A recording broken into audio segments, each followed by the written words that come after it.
எனது முற்பாட்டன் ஒரு மீனவர். மீன்பிடி தொழிலை குறித்து நானும் ஒரு தாழ்வான மனப்பான்மை என்னுள்ளும் இருந்தது. அத்துடன் எனது முற்பாட்டன் மீன் பிடித்தார் என்று சொல்ல ஒரு வெட்கமும் தயக்கமும் என்னுள் இருந்தது. எனது அம்மப்பா தனது தந்தை மீன் பிடித்தார் என்று பெருமையாக கூறிய போது அவரின் குடும்பத்தினர் தலை குனிந்து நின்றனர். அம்மப்பாவின் பதவி உயர்வு அவரது சாதி காரணமாக நிராகரிக்கப்பட்ட போதும் இங்கிலாந்தில் உயர் கல்வி கற்ற எனது அம்மப்பா நவாலியை சேர்ந்தவர் என்று கூறுவதில் என்றும் பெருமைப்பட்டார். 2012ஆம் ஆண்டு நான் கனடா மொன்றியல் நகரில் மீன் பிடிக்கும் லைசன்ஸ் பெற்று தூண்டிலில் மீன் பிடித்தது எனது வாழ்வில் மாற்றத்தை ஏற்படுத்தியது. 2015ஆம் ஆண்டு எனது பிறந்த தினத்தை மன்னார் ஆழ்கடலில் வலை வீசி மீன் பிடிக்கும் தோணியில் சென்று கொண்டாடினேன். எனது மூதாதையர் எவ்வாறு தொழில் செய்தனர் என்பதை நான் நன்கு அறிந்து கொண்டேன். இன்று நானும் எனது மூதாதையர் மீனவர் என்று கூறுவதில் பெருமைப்படுகிறேன். அவர்களுக்கு சவாலான தொழிலுக்கு என்றும் நன்றி கூறுகின்றேன்.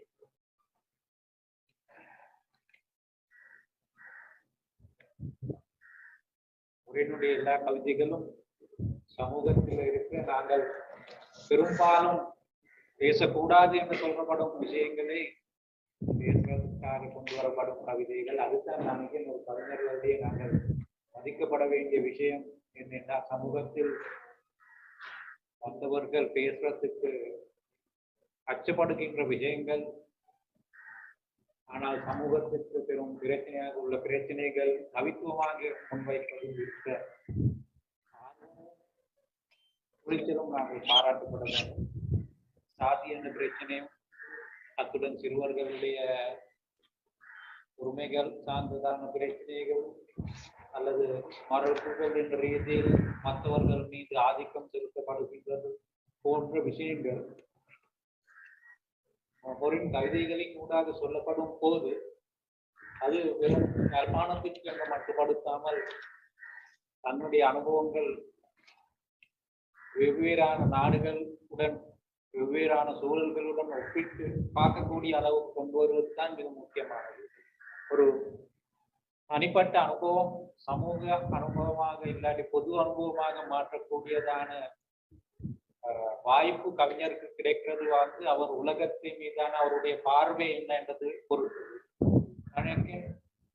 சமூகத்தில் விளிம்பு நிலைக்கு தள்ளப்பட்ட மக்கள் என்று சொல்லப்படுவது, குறிப்பாக இந்தியாவில் மிக முக்கியமான ஆய்வுகளாக கருதப்படுவது விளிம்பு நிலை மக்கள் பற்றிய ஆய்வுகள். அதாவது பெருந்திரளான சமூகத்தில் எல்லோருக்கும் தெரிஞ்ச மக்களை விட உரிமைகள் மறுக்கப்பட்டும் பேசப்படாதவும் இருக்கிற மக்கள் பற்றிய ஆய்வுகள் சபல்டன் ஸ்டடிஸ் என்று சொல்றது. அந்த வகையில யாழ்ப்பாண சமூகத்தை சார்ந்ததாகவும் பாதிக்கப்பட்டவர்களுடைய அல்லது சமூக மட்டத்தில் பேசப்படாத ஆனால் மிகவும் அநீதிகளுக்கும் அநியாயங்களுக்கும் உட்படக்கூடியவர்களாக உட்பட்டுக்கொண்டிருக்கிற மக்களுடைய வேதனைகளும் எதிர்ப்புகளும் சில நேரம் கோபங்களும் கொண்டு வரக்கூடியதாகத்தான் இருக்கும். இது எல்லா வகையான கவிதைகளும் ஒரு வகையில கவிதைகள் எழுத வேணும், கவிஞராக வர வேணும் என்றதுக்காக எழுதுவாற்ற கவிதைகள் இல்லை என்றது. அதாவது கவிஞர் என்ற பெயர் அல்லது கவிஞர் என்ற பிம்பம் அதுக்காக செய்யப்பட்டதை விட கவிதை சமூகத்திற்கு போகக்கூடிய ஒரு வாகனமாக பயன்படுத்திக் கொள்வதற்காகத்தான் நினைக்கிறது என்று சொல்லலாம். அதாவது கவிதைக்காக எழுதப்படும் கவிதைகள் இல்லை, கவிதைகள் பயன்படுத்திக் கொள்வது சமூக விமர்சனத்திற்காக என்பது நாங்கள் பார்க்கக்கூடியதாக இருக்கு. அந்த வகையில பார்க்கும்போது கவிதை என்பது இரண்டாம் தரமானது, சமூக விமர்சனம் தான் முதல் தரமானது என்று தான் நான் நினைக்கிறேன். அது ஒரு விலை என்று நாங்கள் சொல்லலாம். ஏனென்றா அழகியல் என்ற ஒரு காலத்தில் கருதப்பட்டது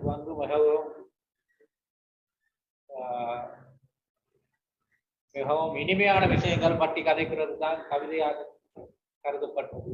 ஆனா அந்த காலம் முடிந்து கவிதைகள் என்பது சமூகத்தின் உள்ள மறுக்கப்பட்ட யதார்த்தங்களை முன்னுக்கு கொண்டு வருவதற்கான ஒரு கருவியாக பயன்படுத்திக் கொள்வது என்பது ஆசிய நாடுகளில் மிகவும் வளர்ச்சி அடைந்து கொண்டுள்ள ஒரு போக்கு என்று சொல்லலாம்.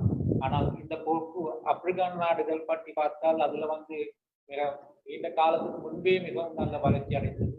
குறிப்பாக கருப்பின மக்களிலும் பெண்கள் மிகவும் துணிச்சலாக அந்த சமூகத்தில் நடக்கிற கொடுமைகள் பற்றியும் அதே நேரம் காலநிலை காரணமாக அந்த நாடுகளில் நடந்த அநியாயங்களை பற்றியும் பேசப்படும் கவிதைகள், சிறுகதைகள் உலக இலக்கியத்தில் நாங்கள் மிகவும் வரவேற்கப்படுவதை காணக்கூடியதாக இருக்கும். பெருமளவிலான சர்வதேச இலக்கிய விருதுகள் பெரும்பாலும் ஆப்பிரிக்க நாடு எழுத்தாளர்களுக்கு சேர்ந்து சினுவா அச்சிபி போன்ற எழுத்தாளர்கள் உடைய ஆக்கங்களை பார்த்தால் நாங்கள் அது அடையாளம் காணக்கூடியதாக இருக்கும். இந்தியாவிலேயும் அருந்ததி ரோயுடைய ஆக்கங்களையும் இந்த இவ்வாறான ஒரு சமூக அனுபவங்களை குறிப்பிடுவதாக உள்ளது. அருந்ததி ரோய் ஆங்கில மொழியில எழுதப்பட்ட ஆக்கங்கள், அதே நேரம் கமலாதாஸ் என்ற எழுத்தாளருடைய ஆக்கங்கள். எனவே அந்த வரிசையில சமூக அனுபவங்களை முன்னுக்கு கொண்டு வருவதற்கு கவிதை என்ற கலை ஊடகத்தை பயன்படுத்திக் கொள்வது என்ற நிலையில இந்த கவிதைகள்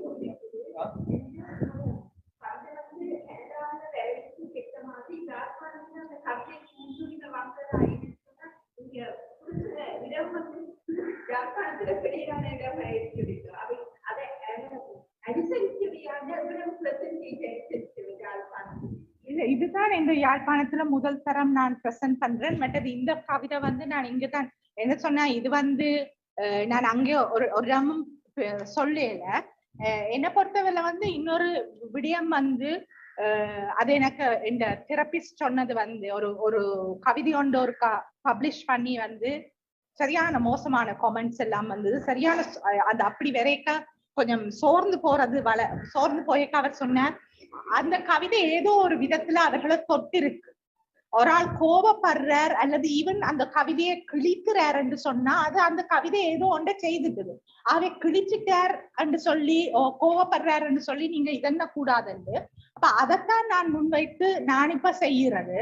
சோ வரவேற் பண்றது உண்மையிலேயே சொல்லுவேன். என்ன பொறுத்தவரை தமிழ் சமுதாயத்தின் மத்தியில 5% கூட நான் போன முறை நவாலி மெமரிஸ் என்று சொல்லி ஒரு இது எழுதின. நான் அதுக்கு 2 தமிழாக்கள் தான் பதில் அனுப்பின, 2 பேர் நல்லதுன்னு சொல்லி. அவ்வளவுக்கு என்ன பொறுத்தவரை தமிழ் சமுதாயத்துல அங்கீகாரம் பெறுறதுன்றது ஒரு பெரிய ஒரு கஷ்டம். என்னன்னு சொன்னா, நான் ஃபர்ஸ்ட் டைம் கனடாவில பப்ளிக் ஸ்பீக்கிங் செய்ய நான் பப்ளிக் ஸ்பீக்கிங் முன்னம் செய்யவே இல்லை.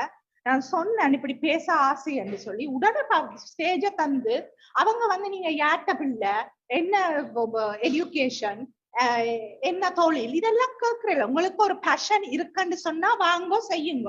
ஆனா எங்கட ஆட்கள் அப்படி இல்லையே. நீங்க யார், எந்த ஊர், உங்களுடைய அப்பா யார், அம்மா யார், என்ன படிச்சிருக்கிறீங்க, எப்படி இருந்தாலும் ஒரு ஆளை தெரியாம இங்க முன்னுக்கு வரவே இல்லாது. யாரும் தெரிஞ்சாக்கள் ஒரு ஆகவே எங்கட சமுதாயத்துல நீங்க சொல்ற மாதிரி நான் பிள்ளையான இடத்துல செய்யறேன்னு எனக்கு நல்லா தெரியும்.